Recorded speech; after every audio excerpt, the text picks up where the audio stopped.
Nous ne vous demanderons pas de réaction sur Bruno Retailleau, qui s'est vanté pour la France d'une place au classement de l'écologie qui n'est pas la sienne. En revanche, on voudrait vous interroger sur une déclaration que vient de faire le président de la République. Petite mise en contexte, il y a eu une passe d'armes assez sévère entre le même Bruno Retailleau, qui voulait faire un moratoire sur les énergies renouvelables, et la ministre de la Transition écologique, Agnès Pannier-Runacher, qui disait que c'était irresponsable. Emmanuel Macron appelle chaque ministre à s'occuper des affaires pour lesquelles il est nommé. Voilà une déclaration assez claire. Est-ce que c'est la cacophonie au gouvernement pour que le président de la République doive dire ça ? Non, écoutez, je crois que c'est clair que Agnès Pannier-Runacher pilote ce ministère depuis un bon moment et cette politique publique, elle la porte vraiment chevillée au corps, donc elle connaît extrêmement bien ces sujets et je trouve qu'effectivement nous sommes tous experts dans nos domaines et donc c'est là où nous avons de l'expertise et à apporter des solutions et sur lesquelles nous travaillons évidemment. Est-ce qu'on doit conclure de ce que vous dites que Bruno Retailleau n'avait pas à s'exprimer sur ce domaine des énergies renouvelables ? Écoutez, je vais pas Vous pouvez le dire, le président de la République l'a dit. Je ne vais pas faire de polémique du tout sur le sujet. Évidemment, on peut tous s'exprimer. Maintenant, je trouve que la ministre de la Transition écologique est tout à fait légitime à expliquer son point de vue sur le sujet. Mais Marie Barsac, c'est pas forcément faire de la polémique, c'est faire de la politique. Vous appartenez à un gouvernement où on a deux ministres qui disent strictement des choses totalement différentes. Quel sens ça a, ce gouvernement, au bout d'un moment, quand on entend deux ministres, comme ça, de manière publique, s'opposer aussi fortement ? Écoutez, effectivement, ils ne sont manifestement pas d'accord sur le sujet. Il y a aujourd'hui un bloc central qui est composé de personnalités politiques d'horizons différents. Mais ça a du sens encore, Marie Barsac. Aujourd'hui, vous le savez, l'Assemblée nationale est composée de 13 partis politiques. Il faut bien qu'on trouve des majorités pour faire avancer le pays sur un certain nombre de projets de loi. Et donc, nous devons aussi, au sein du gouvernement, représenter la diversité. Moi, je dis ça de façon très... Vous êtes très représentatif, là. Non, parce que je ne le suis pas moi-même, puisque je ne représente aucun parti politique. Mais je vois bien qu'on a aussi besoin quand même de nous appuyer sur des partis politiques pour faire avancer le pays, pour voter un budget notamment. Ça a été notre premier enjeu. Et donc, c'est quand même important. Donc maintenant qu'il y ait des sensibilités qui s'expriment, ça peut arriver. Ça m'est arrivé sur un autre sujet, vous le savez bien. Voilà, c'est aussi la vie politique. Mais j'en dirai pas plus. Sur le hijab dans le sport. Alors, on va, comme on est des bons élèves, on va vous interroger sur votre domaine de compétences. Les Jeux Olympiques. Alors, il y a eu des Jeux Olympiques à Paris, on en parlera, mais il y a surtout des Jeux Olympiques en 2030 en Savoie et en Haute-Savoie. Et vous voulez, comme pour les JO de Paris, vous voulez que la France soit dans le top 5 des médaillés. Je rappelle qu'au dernier JO d'hiver de Pékin, la France s'était classée 10e au classement des médailles, avec 14 médailles, dans 5 en or. Vouloir passer de la 10e à la 5e place, est-ce que c'est pas un petit peu ambitieux, voire arrogant pour la France, hein, pas pour vous. Oui. Et comment vous allez faire ? Alors, ambitieux, oui, parce qu'on a besoin d'être ambitieux pour pouvoir performer. C'est vraiment la logique du sport. Aujourd'hui, nous sommes sur une trajectoire extrêmement positive et ascendante sur le soutien que l'on apporte à la haute performance. On a mis en place une stratégie pour les Jeux de Paris 2024 qui s'appelait Ambition Bleue, à l'intérieur de laquelle il y avait un programme qui s'appelait Gagner en France et qui vient de se transformer en Gagner aux Jeux. J'étais ce matin même au comité de pilotage de ce programme et qui met les athlètes dans les meilleures conditions pour performer. Donc on a compris avec Paris 2024 les clés de facteurs de succès, parce que ça ne nous a pas échappé qu'on a eu vraiment beaucoup de médailles et qu'on était au rendez-vous du 5e rang mondial. Maintenant, on sait fabriquer des médailles et des médaillés. Exactement, et donc on va évidemment capitaliser sur cet atout, sur ce savoir-faire que l'on a. Et puis surtout, c'est un point important, on continue d'investir sur la haute performance. Dans le budget des sports qui a été voté pour 2025, on est pratiquement à 3 millions près au même niveau d'investissement pour la haute performance. Et ça, c'est un élément clé parce que, évidemment, que ça coûte de l'argent. Et demain, je vais annoncer avec mon collègue, le ministre de l'Enseignement supérieur, un programme de recherche pour accompagner la performance de nos athlètes. Ce programme de recherche, il avait porté ses fruits pour les athlètes de 2024. Et donc demain, on annonce ce projet de recherche pour les athlètes de 2030. Vous mettez quand même la pression, là.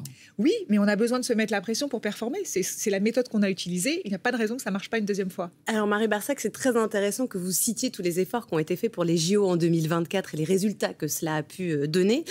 Parce que aujourd'hui, les sportifs se sentent un peu délaissés, voire même trahis. Il y a plusieurs grands noms du sport qui ont dit leur mécontentement très fort, notamment au moment du budget. On peut par exemple citer Teddy Riner. Il avait ainsi dit « Après cette année de préparation, nous avons vécu des Jeux Olympiques extraordinaires. Pourtant, À peine les Jeux terminés, le budget pour le sport chute de 33%. Ne laissons pas cette flamme s'éteindre. Elle est essentielle pour le futur. Et puis, c'était pas le seul. Il y a Mélina Robert-Michon, lanceuse de disques, porteuse du drapeau olympique. Nous en voulons au gouvernement, car en vérité, nous avons eu le droit à de belles paroles, et de voir aussi qu'il y a des changements aussi rapidement est assez frustrante. On entend votre ambition, on entend aussi le mécontentement des sportifs. Oui, les propos que vous citez sont des propos qui ont été prononcés au moment du débat sur le budget de 2025. Et c'est vrai qu'ils se sont exprimés. Et du coup, ça a été fortement utile puisque nous avons pu avoir au sein du gouvernement des discussions autour de l'ambition qu'on avait pour le sport au lendemain des Jeux de Paris 2024, donc pour préserver l'héritage. Oui, donc, mais le budget du sport aujourd'hui, c'est 0,15% du budget total. En fait, ce qui est important, c'est de comparer par rapport à 2024 puisque les efforts qui ont été faits, ils étaient faits pour 2024. Il est moins élevé. Pour 2024. Oui, mais moins que 33% qui était prévu au départ. Moi, quand je suis arrivée nommée ministre des Sports, le projet, c'était celui-ci.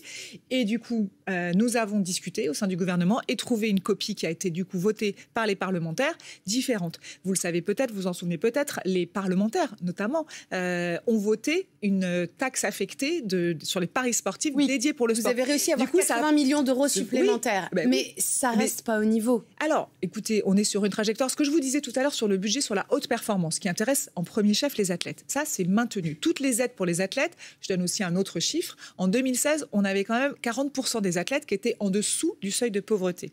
Aujourd'hui, 0. Cette ambition, il n'y a plus un seul athlète en dessous du seuil de pauvreté. On va la maintenir, évidemment, ad vitam.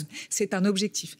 Ensuite, ce que souligne Teddy Riner derrière son propos, parce qu'il s'est exprimé largement, c'est le soutien au sport amateur, au club, au sport pour les enfants notamment, pour les jeunes. Donc là, effectivement, au lendemain des Jeux de Paris 2024, on a besoin d'équipements sportifs, d'éducateurs pour encadrer ces nouveaux pratiquants.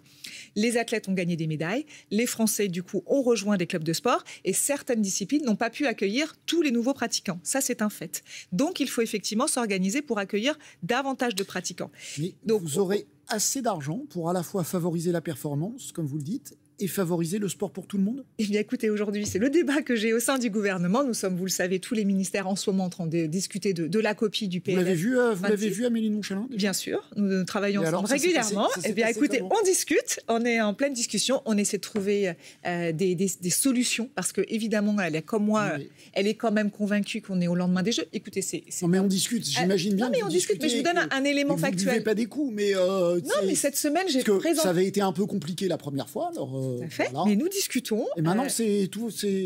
Non, j'ai pas dit qu'on avait terminé notre discussion. En tout cas, on est toujours en train de discuter. Cette semaine, j'ai présenté le bilan à 1 an des Jeux de Paris 2024 en Conseil des ministres, puisqu'on avait la photo officielle. Ils étaient tous là. On a eu un moment intéressant parce que beaucoup de ministres se sont prononcés sur l'après-jeu pour dire comment on va capitaliser sur l'après-jeu. En augmentation, tous les ministres sont appelés à faire des efforts. Est-ce que votre budget, comme les autres, sera en diminution ou pas ? Écoutez, moi, mon message auprès d'Amélie de Montchalin et au sein du gouvernement, c'est de dire qu'au regard de la trajectoire que l'on a besoin de fixer entre 2024 et 2030, il faut maintenir le budget tel qu'il a été voté pour la loi de finances 2025. Ça, c'est votre message et le sien, parce que tous les ministres arrivent en disant « mon budget, il faut le préserver ». Donc, vous l'avez fait, c'est mon message. Avec de bons arguments. Est-ce que vous espérez avoir un budget qui ne diminue pas ?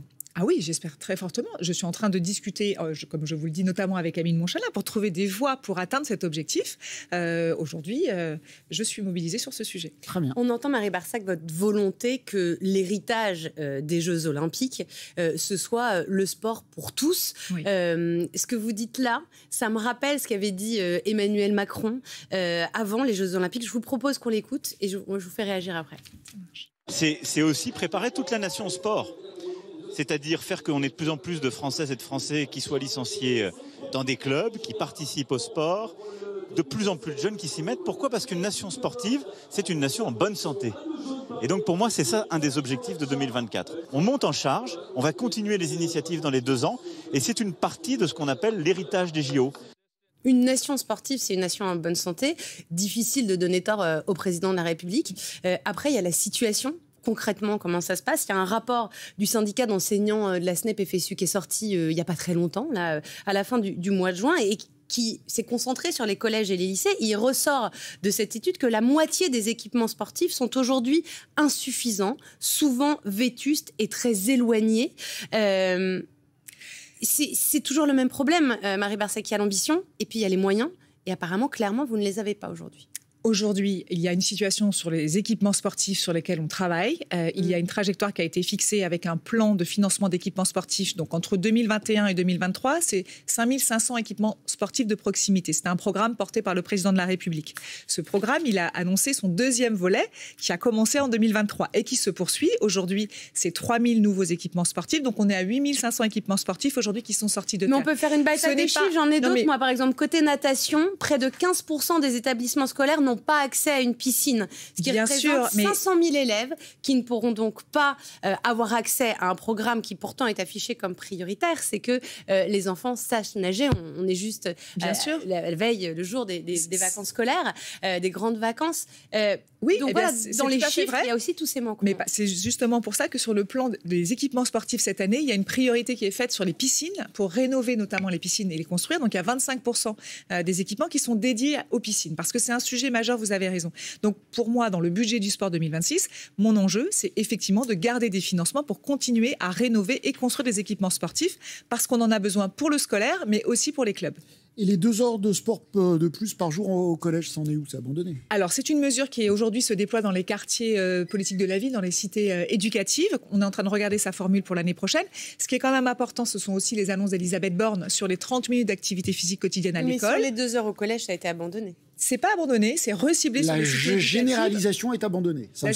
Non, elle ne sera pas généralisée, cette mesure, parce qu'aujourd'hui, elle n'a pas produit suffisamment d'effets. En revanche, les 30 minutes, c'est-à-dire que les enfants, enfin les jeunes qui sont inscrits dans ces 2 heures au collège sont déjà des enfants sportifs. Or, la mesure était faite pour s'adresser à des enfants qui n'étaient pas sportifs. Ça n'a pas eu l'effet souhaité. Donc, en fait, quand le collège propose ces 2 heures, c'est ceux qui aiment déjà le sport qui les font. Donc, on n'atteint pas la bonne cible. Donc, le sujet maintenant, pour rétablir une ambition sur l'activité physique des adolescents et notamment ceux qui n'en font pas assez, c'est une mesure qu'a annoncée Elisabeth Borne au mois d'avril et qui est intéressante, qui est importante, c'est-à-dire de faire des tests de conditions physiques à l'entrée en 6e.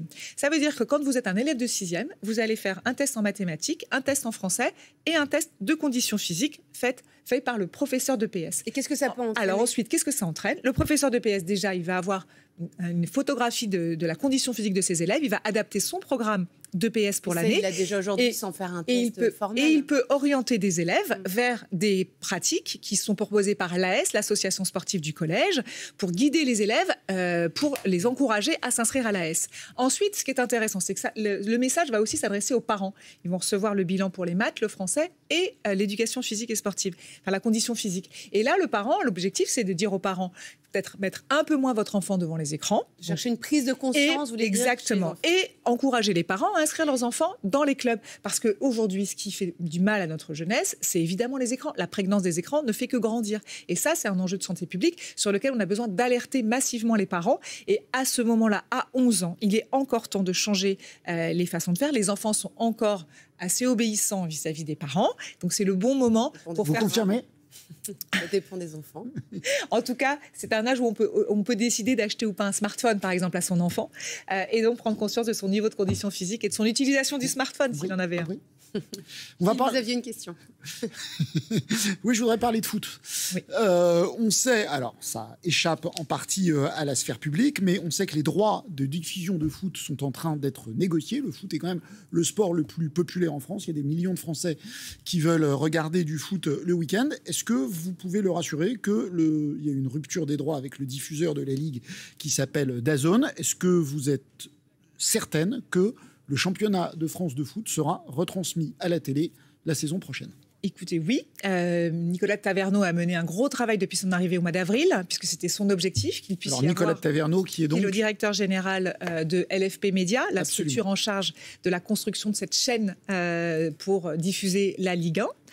Et donc, il travaille sur ce sujet depuis son arrivée en avril. Aujourd'hui, il a fait valider son projet par les clubs. Donc, il a été validé à l'unanimité. Et aujourd'hui, il propose aussi des tarifs qui sont intéressants, puisque c'est des tarifs autour de un peu moins de 15 €, je crois. Avec... 15 €, 14,99, on peut dire 15. Je me suis renseigné. Voilà. Donc, accessible à toutes les bourses. En tout cas, pour les amoureux du football, c'est accessible. Moins onéreux, en tout cas, que l'année dernière. Exactement. Ça vous paraît raisonnable? Oui, ça me paraît raisonnable, mais en tout cas, surtout, moi, je suis confiante. Vous avez été consulté sur le. Est-ce que vous aviez quelque chose à dire sur le tarif? Sur le tarif, oui, c'est un sujet de discussion que nous avons eu avec Nicolas Taverneau. Quand il a pris ses fonctions, on s'est évidemment vu. On a tiré le bilan lui aussi, vous imaginez bien, de la situation précédente. Nous avons partagé ce bilan et oui, effectivement, nous avons parlé du tarif. Donc c'est pour ça que je vous dis qu'aujourd'hui, moi, je suis satisfaite de ce qui est proposé. Je suis confiante sur le format qui est proposé. Et surtout, moi, j'ai aussi agi avec les sénateurs, deux sénateurs, messieurs Savin et Lafont, qui ont porté une proposition de loi pour lutter contre le piratage. Parce que vous savez que ça a été beaucoup de reproches qui ont été formulés par DAZN. C'est lié aussi au prix extrêmement élevé de l'abonnement qui a effectivement accéléré le piratage. Mais vous savez, le piratage existe aussi sur le rugby et sur les autres sports et dans plein d'autres pays. Donc nous, on avait besoin de lutter contre le piratage pour garantir à notre diffuseur d'avoir des recettes. Et donc là, la proposition a été adoptée au Sénat. Elle va passer à l'Assemblée nationale à l'automne pour pouvoir sécuriser la chaîne de la Ligue.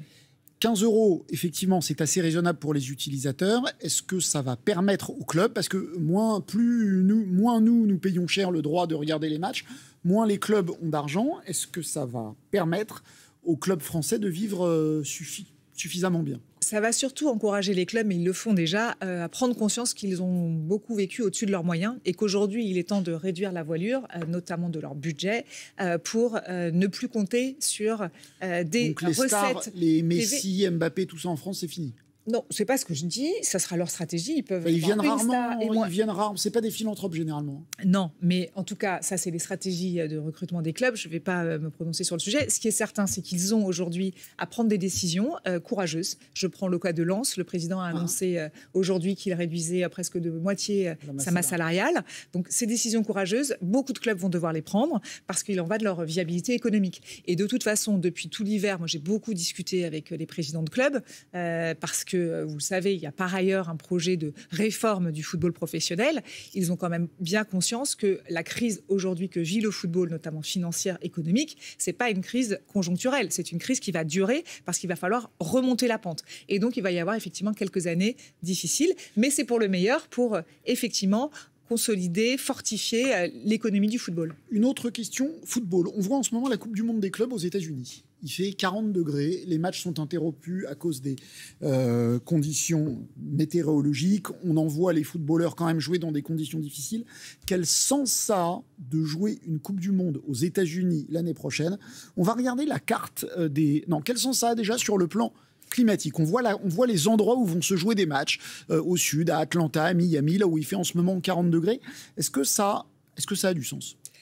Ce que je pense, c'est que pour avoir discuté aussi avec le syndicat des joueurs, qui évidemment est très attentif à la santé des joueurs, c'est que cette Coupe du Monde des clubs, quand bien même les conditions climatiques en plus sont compliquées, ça se rajoute quand même à un calendrier très chargé. Donc je trouve que déjà, cette Coupe du Monde, elle questionne sur le calendrier des joueurs parce que pour les top players, ça fait beaucoup de matchs. Et il y a quand même un enjeu de leur garantir des vacances. Ils ont besoin de se reposer pour être performants. Après, sur les enjeux climatiques, évidemment, vous avez raison de le souligner. La carte que vous venez de montrer est assez révélatrice. C'est un vrai sujet. Mais quand est-ce qu'on arrêtera de donner... Je sais que ce n'est pas vous qui votez. Non. Quand est-ce qu'on arrêtera de donner des Coupes du Monde au Qatar où il fallait climatiser les stades, en 2030 au Maroc où il va falloir jouer en hiver? Je vous propose d'inviter Gianni Infantino de la FIFA pour en parler avec lui. Non, mais vous comprenez, vous êtes ministre des Sports, évidemment que je le comprends. Évidemment que je le comprends, mais vous imaginez bien que je n'ai absolument pas mon mot à dire en tant que ministre des Sports sur le sujet. Les fédérations votent pour un président de la FIFA qui, lui, a des objectifs quand même de recettes. Quand même, il faut dire les choses. Et donc de redistribution, comme après, il redistribue ses recettes de droits télé de façon assez généreuse vis-à-vis de toutes les fédérations de tous les pays du monde. Ça veut dire, il les achète, en gros. Forcément qu'on a du mal à enrayer le système et la dynamique. Marie Barsac, il y a peut-être un sujet sur lequel vous avez plus de pouvoir. Il y a le Tour de France qui commence ce samedi. C'est évidemment une grande fête populaire que nous aimons ici beaucoup à France Télévisions. Mais c'est aussi un sport qui est de nouveau questionné dans sa pratique. Il y a 2-3 cyclistes dont aujourd'hui les performances interrogent. Est-ce que vous réfléchissez à une manière de renforcer les contrôles antidopage ou même tout simplement d'en changer? On a le sentiment que, a priori, les choses sont faites, mais que vous êtes en permanence en train de courir après, derrière, les nouvelles manières de tricher, tout simplement? Écoutez, on a en France la chance d'avoir une agence française de lutte contre le dopage, la FLD, qui est extrêmement performante, dont les missions et les moyens ont été renforcés grâce aux Jeux de Paris 2024. Elle a vraiment bénéficié d'un effet jeu pour vraiment renforcer ses missions et avoir plus de moyens pour opérer. Mais il y a presque quelque chose qui est impossible. Ils ont toujours un coup d'avance. Alors, c'est comme le piratage, en fait. Ils ont toujours un coup d'avance. C'est toujours les mêmes sujets. Maintenant, il faut quand même s'outiller. J'espère que vous êtes plus efficace contre le dopage que contre le piratage. Oui, parce que la FLD a un vrai savoir-faire et, comme je vous le disais, des moyens renforcés depuis les Jeux de Paris 2024 et qu'en France, on a vraiment une culture de la lutte contre le dopage avec une AFLD très exigeante. Donc, moi, je suis assez sereine sur le sujet et je sais qu'elle va faire son travail. Il y aura des contrôles sur le Tour de France. Mais vous n'êtes pas inquiète de voir ce sport potentiellement de nouveau terni? En fait, on est toujours inquiet de voir des cas de dopage, quels que soient les sports. C'est vrai que le cyclisme a été particulièrement touché il y a quelques années maintenant sur le sujet, qu'avec une crise autour du dopage, on s'en souvient. Maintenant, encore une fois, on a un pays où il y a un contrôle régulier toute l'année, des contrôles inopinés des athlètes, partout où ils sont, en compétition, en entraînement, à l'étranger.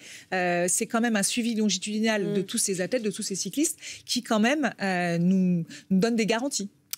Dernière question, il nous reste quelques minutes, les violences dans le sport. On a vu le rapport sur l'affaire Betaram concernant des violences qui concernaient vraiment des jeunes partout dans tout le pays, etc. 250 établissements scolaires. 250 établissements scolaires dans toute la France. Et donc, on se rend compte que des violences, il y en a à peu près partout.